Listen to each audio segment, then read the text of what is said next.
बिल्कुल। आप सबसे बड़ी चीज आप देखिए कि बजट का मतलब क्या होता है। संघीय ढांचा है, पूरा संघ का स्ट्रक्चर है यहाँ पर। इसका मतलब ये है कि हर स्टेट्स जब ग्रो करेंगे तभी देश ग्रो करेगा।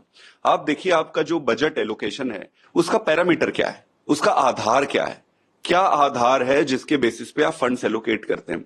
इसमें बड़ा स्पष्ट ट्रेंड दिखाई देता है कि जो आपके विपक्ष में है, जो आपके साथ नहीं है राजनीतिक रूप से, उनको आप प्रताड़ित करते हो, उनको उसके हिस्से का पैसा नहीं देते हो। और जो आपको आपकी राजनीति में मदद कर रहे हैं या आपके साथी है, आप उनको पैसा देते हो। मतलब उस राज्य में रहने वाले लोगों की जरूरतें, उस राज्य की आर्थिक व्यवस्था, आर्थिक स्थिति या ओवरऑल कोई ऐसा पैरामीटर नहीं है जिसके हिसाब से आप पैसा एलोकेट करते हो। ये दिखाता है कि अभी भी हम बहुत इमेच्योर स्टेट की जैसे बिहेव कर रहे हैं। हमारी political, overall political, national political maturity काफी कम है। और सरकार जो है उसका उद्देश्य देश को आगे बढ़ाना, राज्य को आगे बढ़ाना, जनता के लिए हित करना नहीं है। सरकार का उद्देश्य एक ही मात्र दिख रहा है, क्योंकि सरकार अभी माइनॉरिटी में है, इन द सेंस की उनकी पूर्ण बहुमत नहीं है। तो सरकार को बचाने के लिए ये बजट है। आप एजुकेशन को ले लो, एजुकेशन में दिल्ली का अकेले का बजट 20-25% रहता है। टोटल जो बजट है उसका 20 से 25% दिल्ली अपने उस पे लगाती है एजुकेशन पे। नेशनल लेवल पे कितना लगता है? लेस देन 2%, लेस देन 2% अगर आप पैसे लगा रहे हो एजुकेशन पे, फिर एजुकेशन पे सारी आपकी बातें बेमानी है और झूठी है, जुमले हैं। हेल्थ पे आप ले लो, हेल्थ पे 14% अपने बजट का दिल्ली सरकार लगाती है। आप कितना लगाते हो? Less than 2%। आप आयुष्मान भारत की बात करते हो, आयुष्मान भारत में आप 7,000 करोड़ एलोकेट करते हो। दिल्ली सरकार का अकेले का हेल्थ का बजट 9,000 करोड़ है। इसका मतलब वो भी जुमला है। कहने का मतलब ये है कि ये बेसिक चीजें हैं, ये डिसाइड करेगा कि देश किस डायरेक्शन में जा रहा है। आपका इससे कोई लेना देना नहीं है। आपके एलोकेशन रैदर, अगर टोटल नेशनल अभी जो बजट है उससे रिलेटिवली कंपेयर करेंगे तो एजुकेशन का, हेल्थ का ये कम हुआ है। किसानों का आप ले लो, सबसे इंपॉर्टेंट है। एमएसपी की गारंटी तो बहुत दूर की बात है। एमएसपी की गारंटी देना, उसको बात करना तो बहुत दूर की बात है। जो फर्टिलाइजर्स पे सब्सिडी मिल रही थी उसको 20-25% इन्होंने कम कर दिया। फर्टिलाइजर्स की सब्सिडी कम होना कहने का मतलब है कि फर्टिलाइजर का रेट बढ़ेगा। फर्टिलाइजर का रेट बढ़ेगा मतलब उनकी जो प्रोडक्शन कॉस्ट है, किसानों की उपज उगाने की जो कॉस्ट है वो बढ़ेगी। और कमाई आप नहीं कर रहे हो, उनका जो एमएसपी है उसको नहीं दे रहे हो, उस पे कोई आप बढ़ोतरी नहीं कर रहे हो, तो किसान की कमाई तो कम हो गई ना। आप अनएम्प्लॉयमेंट की बात कर रहे हैं, आज यही सारे तो मेन मुद्दे हैं। अनएम्प्लॉयमेंट में आप देखोगे 7.2% से बढ़कर 9% अनएम्प्लॉयमेंट हो गई। आपका रोड मैप कहां है? रोड मैप कहां है? कॉर्पोरेट प्रॉफिट सब्सटेंशियली इंक्रीज हो रहा है, एम्प्लॉयमेंट जनरेशन कम हो रहा है। क्यों हो रहा है ऐसे? कॉर्पोरेट प्रॉफिट फिर हो क्यों रहा है? अगर उनका एक्सपेंशन नहीं हो रहा है, एक्सपेंशन नहीं हो रहा है तो फिर, अगर एक्सपेंशन हो रहा है तो फिर एम्प्लॉयमेंट जनरेशन क्यों नहीं हो रहा है? एम्प्लॉयमेंट जनरेशन क्यों नहीं हो रहा है? प्रश्न तो बनता है ना। सरकार के रोड मैप क्या है? प्राइवेट सेक्टर पे जनरेशन नहीं हो रहा है, गवर्नमेंट सेक्टर पे जनरेशन नहीं है, फार्मिंग सेक्टर पे आपका कोई ऐसा मॉडल नहीं है जिससे कि उस पे एम्प्लॉयमेंट जनरेट हो। क्योंकि फार्मर्स तो छोड़ के शहर आएगा, वो तो नौकरी की तलाश में आएगा, वो नौकरी की तलाश में आएगा, उसका तनख्वाह नहीं है, उसके आप टैक्सेस काट रहे हो, हर इनडायरेक्ट टैक्सेस पे। हर कहने का मतलब है कोई विजन नहीं है। सरकार को बचाने वाली बजट है, देश को बचाने वाली बजट नहीं है। जो बजट को लेकर कहा जा रहा है कि बिहार के हिस्से में काफी कुछ दिया गया सरकार बचाने के लिए। नीतीश कुमार का कल इस पे वर्जन है, उन्होंने काफी सेफ्टी का आंसर दिया कि हम स्पेशल स्टेटस की मांग कर रहे थे या स्पेशल पैकेज की मांग कर रहे थे, हालांकि स्पेशल पैकेज दिया गया, स्पेशल एक तरह से फंड दिया गया, लेकिन स्पेशल स्टेटस की बात तो है।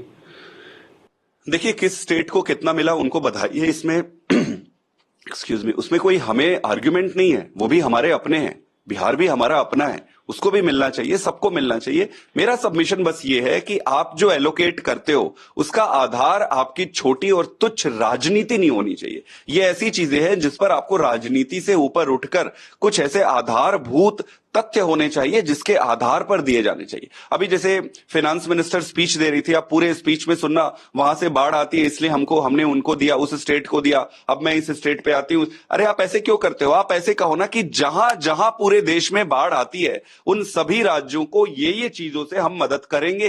क्या ये बड़ा कठिन है? इसमें कुछ ऐसे राज्य भी आ जाएंगे जहां पर आपकी सरकार नहीं है या आपके मित्र सरकार नहीं है। आप ओवरऑल क्यों नहीं देखते पूरे देश को पर्सपेक्टिव में?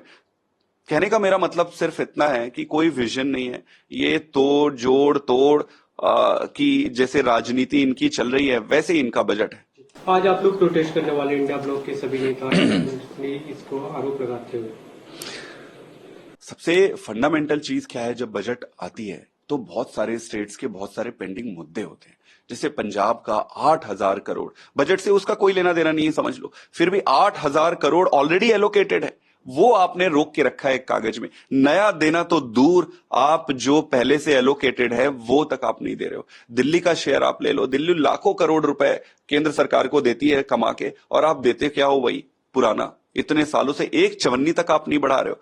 तो इस मुद्दे पर, और ये सिर्फ 2 राज्यों की बात नहीं, कई सारे ऐसे राज्य हैं जहां पर पक्षपातपूर्ण व्यवहार किया गया है।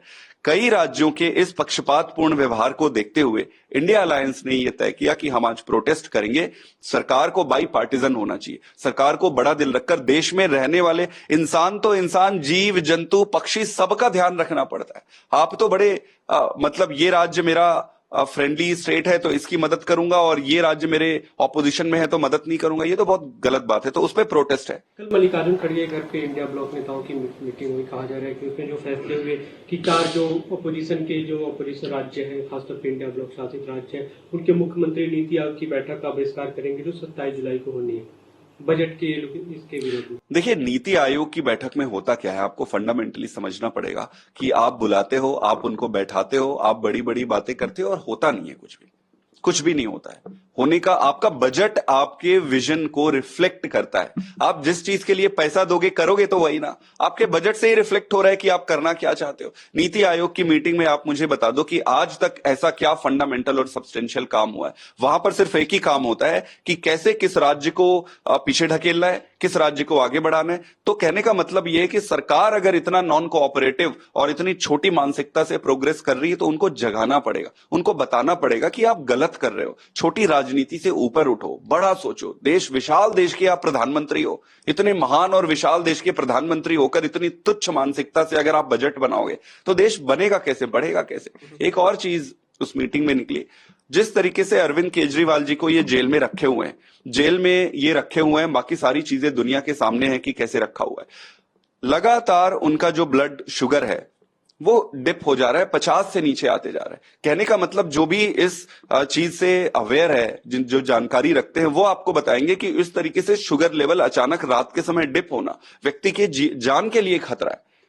तो और इस पर जो एलजी साहब है वो चिट्ठी लिखते हैं कि आप ये नहीं खा रहे, मतलब मजाक बना के रखा है। इतनी ओछी राजनीति। कल सारे जो नेता थे सबने अपनी व्यक्त किया, कंसर्न रेज किया इस पर कि ऐसा नहीं होनी चाहिए, आप राजनीति करो, किसी को मारने का षड्यंत्र ना करो आप। तो उस पर भी सब लोगों की सहमति बनी, उस पर भी डिस्कशन हुआ। ये कहा जा रहा है कि साझा प्रदर्शन भी होगा इसके मुद्दे को लेकर। बहुत सारे नेताओं ने ये रखा कि साझा प्रदर्शन करेंगे। इस तरीके से आप किसी भी नेता को जबरदस्ती आप पकड़ के जेल में नहीं डाल सकते, और जेल में डालने के बाद आप उसको मारने का प्रपंच और प्रक्रिया नहीं रख सकते। भाई कल को आप कह दोगे कि उनका शुगर डाउन हुआ और शुगर से ये कुछ हुआ, एक्सीडेंट हुआ, पर शुगर डाउन हो रहा है तो आप कर क्या रहे हो उसके लिए। तो कहने का मतलब है सबने कंसर्न रेस किया, क्योंकि ये आप लोग प्रोटेस्ट करेंगे। हाँ, क्योंकि ये एक लीडर का मुद्दा नहीं है, एक पार्टी का मुद्दा नहीं है, ये लार्जर इशू है, बहुत बड़ा इशू है। दिल्ली में ही प्रोटेस्ट करने का प्लान है। अभी इस पर डिटेल जानकारी आपको 1 आध दिन में दे देंगे। ये भी कहा जा रहा था कि साझा बयान जारी होगा, हालांकि वो नहीं हुआ अब तक, जो इंडिया ब्लॉक की मीटिंग के बाद होता रहा अब तक। वो करेंगे। बहुत सारी चीजों पे डिस्कशन हुआ है। आज जैसे प्रोटेस्ट है, आपको एक्शंस दिखेंगे। जी, एक अंतिम सवाल, राहुल गांधी से आज किसान नेता मिलने वाले हैं, जो किसान नेता लगातार प्रोटेस्ट करते रहे बीते दिनों। उनकी मांग है कि एक प्राइवेट मेंबर बिल लाया जाए जो किसानों की मांगे रही और उसे सदन में पास कराया जाए। नहीं, बहुत सही है। प्राइवेट मेंबर्स बिल के थ्रू आप किसानों के इश्यूज, जब आपकी सरकार इतनी संवेदनहीन हो जाती है तो प्राइवेट मेंबर बिल लाने के अलावा और कोई ऑप्शन नहीं बचता है। ये तो सरकार को लेकर आनी चाहिए, इस पे डेलिब्रेशंस होनी चाहिए। अगर सरकार को लगता है कि पैसे की दिक्कत है तो आप एक ओपन कॉन्फ्रेंस करो, उसमें let the ideas come, everyone should give their ideas. आप सारे आइडिया, अगर आपके इंटेंशंस क्लियर है तो रास्ते बन जाएंगे। दिक्कत यह है कि आपको किसानों से दुश्मनी निकालनी है, आप नफरत करते हो उनसे। दिक्कत यहाँ पे मेंबर बिल आता है, आप लोग साथ देंगे? निश्चित रूप से देखो, बिल देखने के बाद ही सारा डिस्कशन होगा, लेकिन किसानों के लिए जो भी उचित चीजें आएगी हम जी जान से समर्थन करेंगे। For exclusive and insightful videos, subscribe to our new channel ABP Live Premium.